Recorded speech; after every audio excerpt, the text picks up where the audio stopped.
Good morning, everyone. My name is Mighty Stream, and I'm going to do your June the 16th just for today in a meditation. I hope you're doing well this morning. The title of today's meditation is Accepting Life. Accepting life.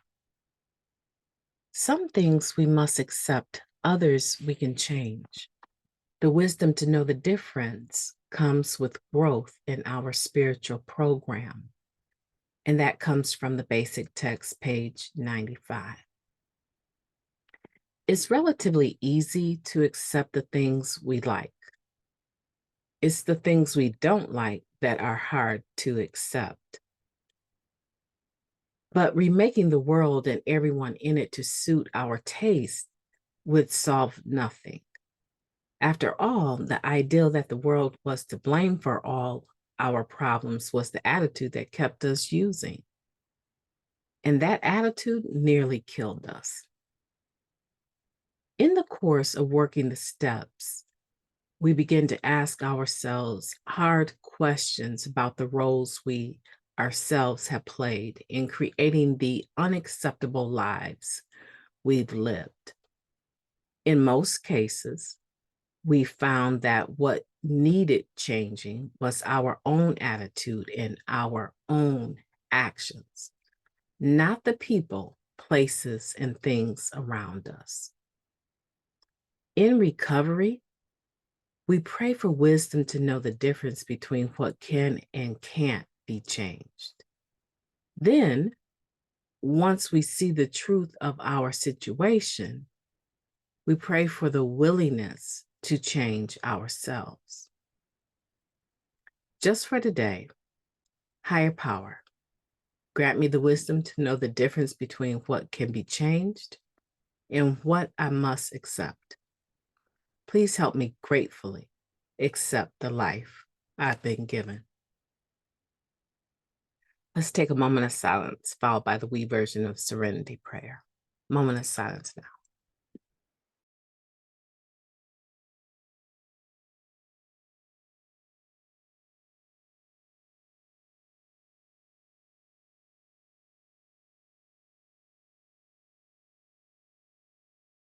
God, grant us the serenity to accept the things that we cannot change, the courage to change the things that we can, and the wisdom to know the difference.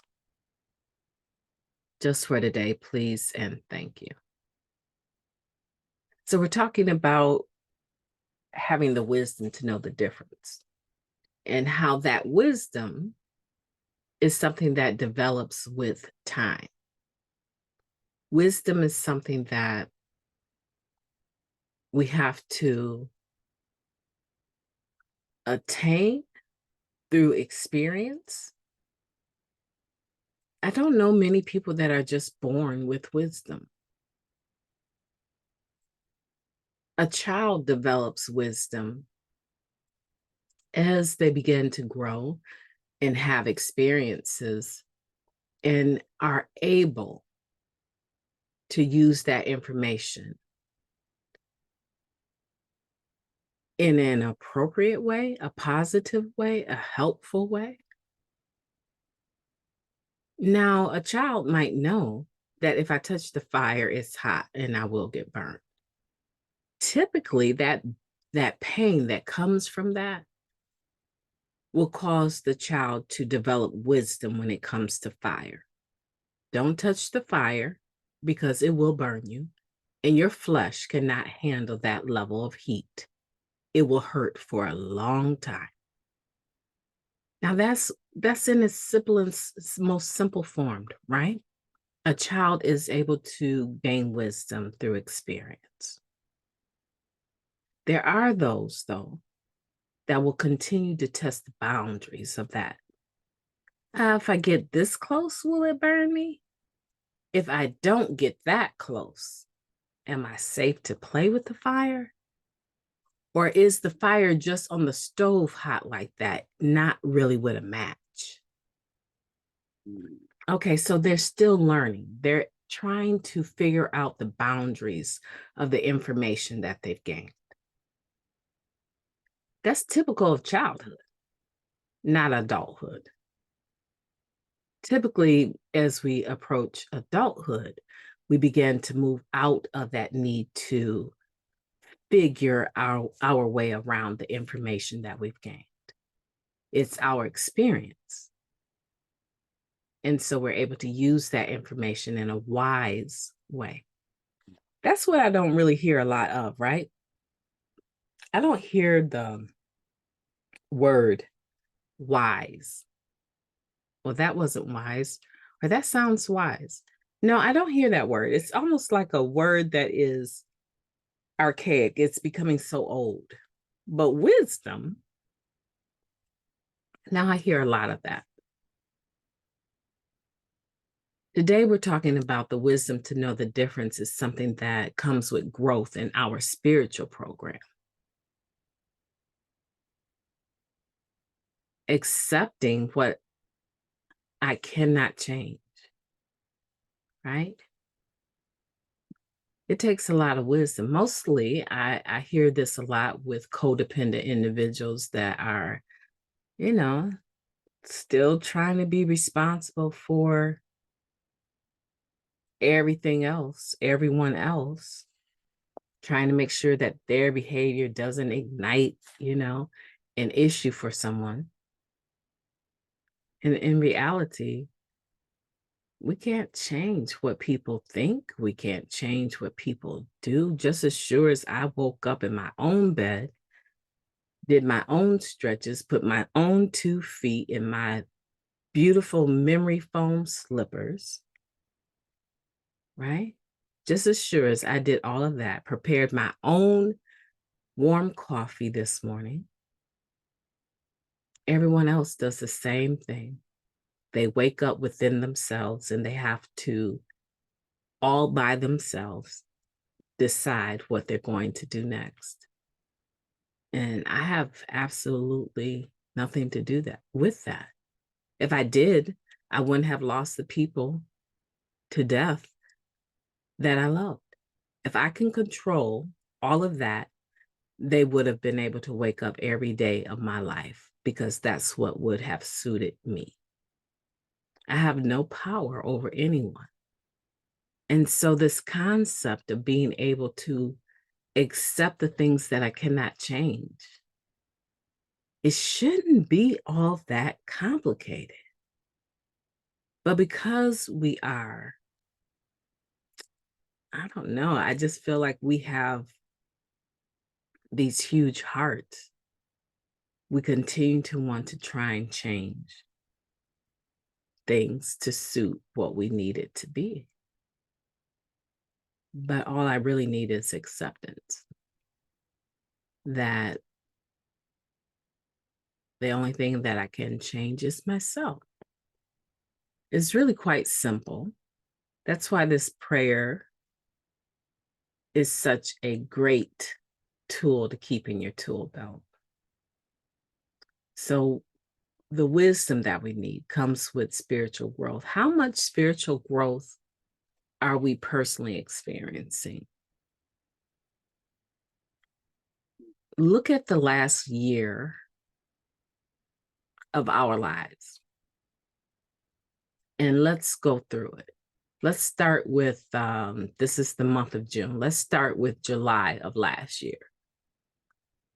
What was I doing in July of last year that showed that I had accepted things that I couldn't change? So that means I took my hands, my controlling hands off of the situation and surrendered to it. And as a direct result of that, I experienced some peace because I was no longer struggling with it. Let's look at the month of July. Was it a business venture? Was it a relationship? Was it employment? Was it something about a vehicle, a debt that you may have owed? What was it? Because the flip side of that coin is that I get the courage to change the things I can. So, what things did you find in the month of July last year that you could change and you actually did? Maybe you stopped using drugs. Maybe you stopped using people. Maybe you stopped stealing everything in the store. Maybe it could be so many things. But look at the month of July and start there. And now that you've looked at the month of July, here July is coming again. Did you pick it back up? Did you decide that you could change it when last year you knew full well that you couldn't and you accepted that and you surrendered and you had peace? Have you picked that thing back up? Why am I pointing that out? I'm pointing that out because wisdom is just like faith, right? In a sense, it's just like faith. It comes in increments, it comes in levels,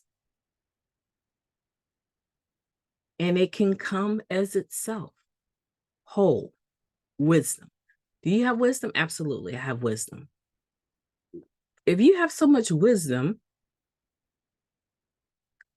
why did you pursue or move into that situation and you knew that that wasn't going to work? You practiced this insanity, doing the same thing different, doing the same thing over and over, excuse me, and expecting different results. If you have so much wisdom, is it that I have wisdom in certain areas? Is it that I have wisdom and I choose to apply it? I have this selective wisdom. Or is it something I've been endowed with? See, it seems like to me it can have different meanings, different levels. And if that's the case, are we choosing to be wise about certain situations and not others? And so we're inviting harm to ourselves and others. Because if you look at July of last year, you look at the upcoming July and you find yourself back in something that you told yourself full well, I cannot change this. I need to have some acceptance and I need to let go, let God, and move on. But now your hands are back on it. That could be the drug too, right? But typically it's relationships, situations, right? Hurts. We haven't learned all that much. We're not all that wise.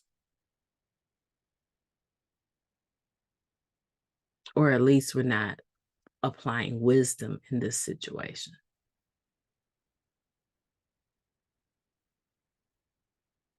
And then that's where I would say, let's utter this prayer again. God, grant me the wisdom to know the difference between what can be changed and what I must accept.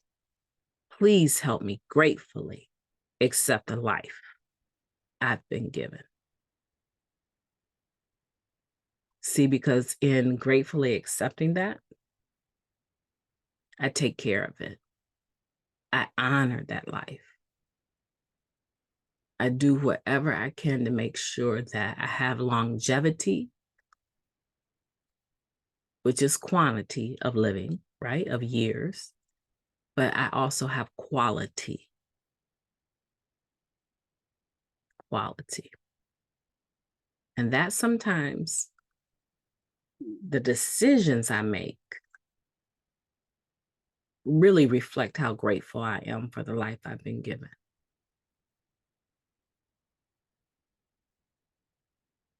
So we have some work to do, I'm sure, because if you're sensing that I am as well, you're not by yourself. My name is Mighty Stream. I've enjoyed talking to you this morning. I hope that you will have a beautiful day on purpose. I most absolutely intend to. I'm looking forward to the day. I'm feeling on top of the ground instead of under it today. So I'm very grateful for that. I'll look forward to talking to you again tomorrow.